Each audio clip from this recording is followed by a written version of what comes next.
Bismillahirrahmanirrahim. Assalamualaikum warahmatullahi wabarakatuh.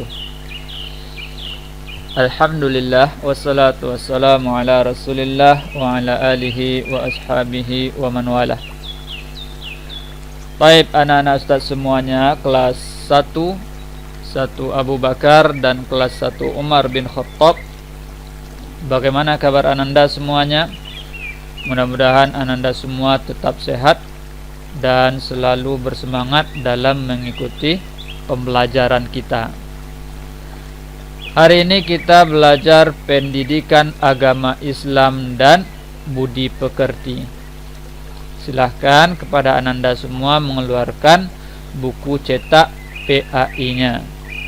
Dan alhamdulillah kita sudah masuk pada bab yang kedua atau pembahasan yang kedua, yaitu tentang surah Al-Fatihah dan surah Al-Ikhlas.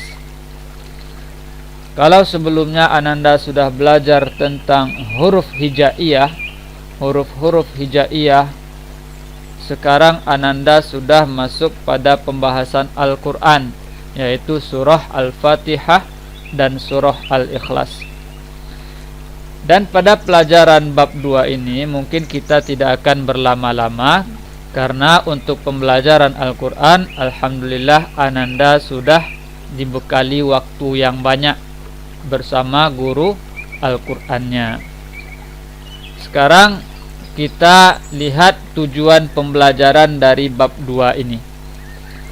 Ada beberapa poin tujuan pembelajaran bab 2 ini, yaitu yang pertama, agar ananda semua mampu melafalkan surah Al-Fatihah dan surah Al-Ikhlas dengan benar. Kemudian yang kedua, agar ananda semua bisa menunjukkan hafalan surah Al-Fatihah dan surah Al-Ikhlas. Kemudian yang ketiga, agar ananda terbiasa membaca surah Al-Fatihah dan surah Al-Ikhlas dengan benar tentunya. Dan yang keempat, agar ananda semua bisa memahami pesan-pesan yang terkandung dalam surah Al-Fatihah dan surah Al-Ikhlas. Jadi paling tidak setelah belajar bab 2 ini tentang surah Al-Ikhlas dan surah Al-Fatihah, ananda mampu menguasai 4 tujuan pembelajaran ini. Nah, sekarang mari kita lihat pembahasan yang pertama, yaitu surah Al-Fatihah. Sebelumnya mari kita mengenal terlebih dahulu apa itu surah Al-Fatihah. Ustadz yakin dan percaya tidak ada di antara ananda yang tidak tahu dengan surah Al-Fatihah, atau tidak ada yang tidak hafal dengan surah Al-Fatihah, karena surah ini adalah surah yang wajib ananda baca ketika kita sholat. Nah, apa itu surah Al-Fatihah? Surah Al-Fatihah artinya pembukaan, karena memang surah Al-Fatihah ini terletak pada urutan yang pertama dalam Al-Quranul Karim. Ketika ananda buka Al-Quran, maka surah pertama kali yang ananda temukan adalah surah Al-Fatihah. Karena itu dia dinamakan dengan surah Al-Fatihah. Surah Al-Fatihah disebut juga dengan Ummul Quran atau Ummul Kitab. Ummul Kitab artinya induknya kitab Al-Quranul Karim, karena memang dalam surah Al-Fatihah itu terdapat pokok-pokok dari isi Al-Quranul Karim.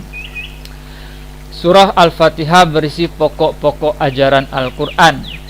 Surah Al-Fatihah terdiri dari 7 ayat, makanya dia juga disebut dengan 7 ayat yang berulang-ulang.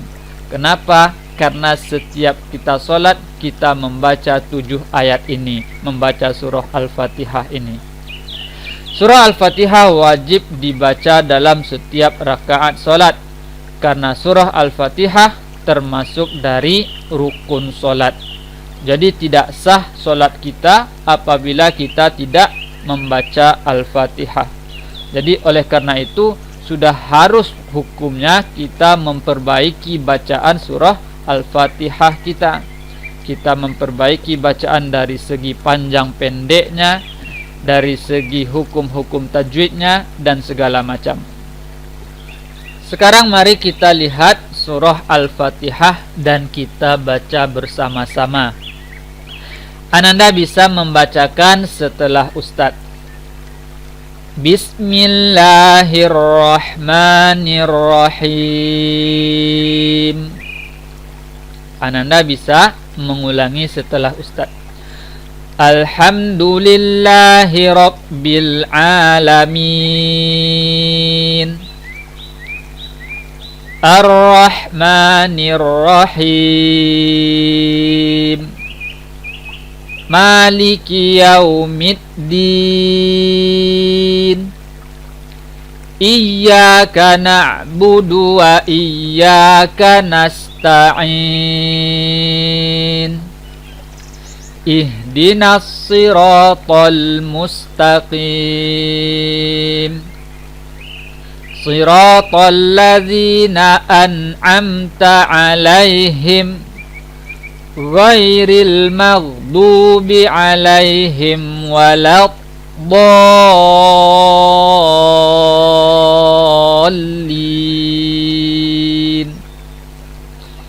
Nah, itulah surah Al-Fatihah yang Ustadz yakin Ananda semua pasti sudah hafal surah Al-Fatihah ini. Sekarang mari kita lihat terjemahan dari surah Al-Fatihah yang sudah kita baca. Ayat yang pertama, Bismillahirrahmanirrahim, artinya adalah dengan nama Allah yang Maha Pengasih, Maha Penyayang.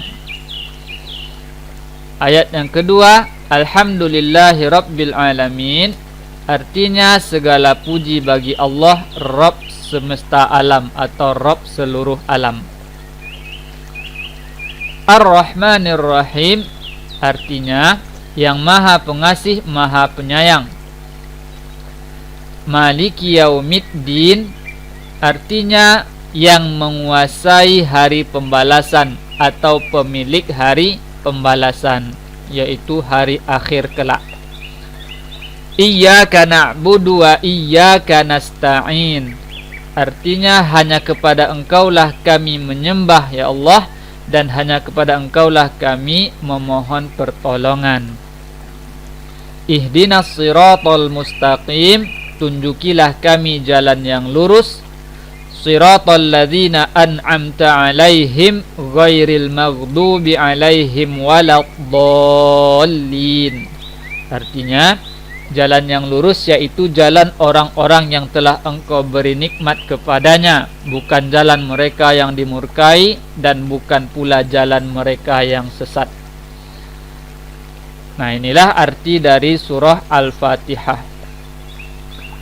Adapun pokok-pokok atau pesan-pesan yang terkandung di dalam surah Al-Fatihah ini, di antaranya saja yang pertama, kita harus bersyukur atas karunia Allah Subhanahu wa ta'ala, karena memang kita tidak pernah terlepas dari nikmat dan karunia Allah Subhanahu wa ta'ala. Untuk itu kita harus membiasakan diri bersyukur kepada Allah Subhanahu wa ta'ala. Di antara cara bersyukur adalah dengan mengucapkan Alhamdulillah, atau itu disebut juga dengan syukur dengan lisan, dengan lidah. Kalau dengan perbuatan bagaimana? Yaitu dengan cara beribadah kepada Allah Subhanahu wa ta'ala, atau menggunakan nikmat Allah itu untuk mendekatkan diri kepada Allah Subhanahu wa ta'ala. Kemudian berikutnya, kita hanya beribadah kepada Allah Subhanahu wa ta'ala, memohon pertolongan kepada Allah, mohon ditunjukkan jalan yang lurus dalam menjalankan kehidupan sehari-hari. Kemudian berikutnya, kita juga harus meniru jalan orang-orang yang dikasihi oleh Allah Subhanahu wa ta'ala, dan menjauhi jalan hidup orang yang dimurkai Allah dan orang yang sesat. Baik, ananda sekalian, itu adalah materi tentang surah Al-Fatihah. Sekarang kita masuk pada pembahasan berikutnya, yaitu surah Al-Ikhlas. Apa itu surah Al-Ikhlas? Nah, ini adalah surat Al-Ikhlas, surat pendek atau surat yang terdapat dalam juz 30. Ananda juga pasti sudah menghafalkan atau mengenal surah Al-Ikhlas ini. Surah Al-Ikhlas termasuk surat yang pendek. Surah Al-Ikhlas terdiri dari 4 ayat. Surah Al-Ikhlas terdapat dalam juz 30. Juz 30 disebut juga dengan juz Amma. Surah Al-Ikhlas diturunkan di kota Mekah. Al-Ikhlas artinya memurnikan diri dalam mengesahkan Allah Subhanahu wa ta'ala. Nah, sekarang coba kita lihat dan kita baca surah Al-Ikhlas. Bismillahirrahmanirrahim. Qul huwallahu ahad, Allahus samad, lam yalid wa lam yulad, wa lam yakul lahu kufuwan ahad. Nah, silahkan Ananda bacakan dan Ananda hafalkan surah Al-Fatihah dan surah Al-Ikhlas ini. Sekarang kita lihat arti dari surah Al-Ikhlas yang sudah kita baca.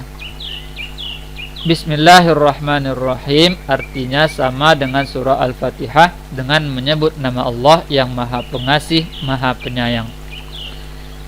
Ayat yang pertama, Qul huwallahu ahad. Artinya, katakanlah Muhammad, dialah Allah yang Maha Esa. Allahus samad. Artinya Allah tempat meminta segala sesuatu. Lam yalid wa lam yulad. Allah tidak beranak dan tidak pula diperanakkan. Wa lam yakul lahu kufuwan ahad. Dan tidak ada sesuatu yang setara dengan Dia atau dengan Allah. Adapun pesan-pesan atau pokok-pokok yang terkandung di dalam surah Al-Ikhlas itu diantaranya adalah yang pertama, surat Al-Ikhlas menerangkan tentang keesaan Allah Subhanahu wa ta'ala. Apa itu Esa? Esa artinya satu atau tunggal. Jadi tidak benar kalau ada yang mengatakan Allah itu dua, tiga atau Allah itu banyak. Allah itu Maha Esa. Tidak ada sekutu bagi Allah Subhanahu wa ta'ala. Allah lah tempat kita bergantung, tempat kita berharap, dan tempat kita meminta pertolongan. Nah, ini adalah bukti bahwa kita adalah hamba Allah Subhanahu wa ta'ala yang membutuhkan pertolongan Allah Subhanahu wa ta'ala. Allah tidak beranak dan tidak pula diperanakkan. Jadi tidak ada Allah itu orang tua, tidak ada anak Allah Subhanahu wa ta'ala, karena memang Allah itu Esa. Allah tidak seperti makhluknya, tidak ada tandingannya dan tidak ada sekutu baginya. Kita umat Islam beriman dan menyembah hanya kepada Allah Subhanahu wa ta'ala. Nah, ananda sekalian, itulah materi kita tentang surah Al-Fatihah dan surah Al-Ikhlas. Sudah kita bacakan surah Al-Fatihah, kemudian mengetahui arti dan terjemahannya surah Al-Fatihah dan Al-Ikhlas, kemudian juga kita mengetahui sedikit pesan-pesan yang terkandung dalam surah Al-Fatihah dan surah Al-Ikhlas. Baik, mudah-mudahan materi pelajaran kali ini bisa Ananda fahami dan bisa Ananda mengerti dan juga bisa Ananda amalkan dalam kehidupan Ananda sehari-hari. Atas perhatian Ananda dalam pelajaran PAI kali ini, Ustadz ucapkan syukran wa jazakumullahu khairan, dan Ustadz akhiri, assalamualaikum warahmatullahi wabarakatuh.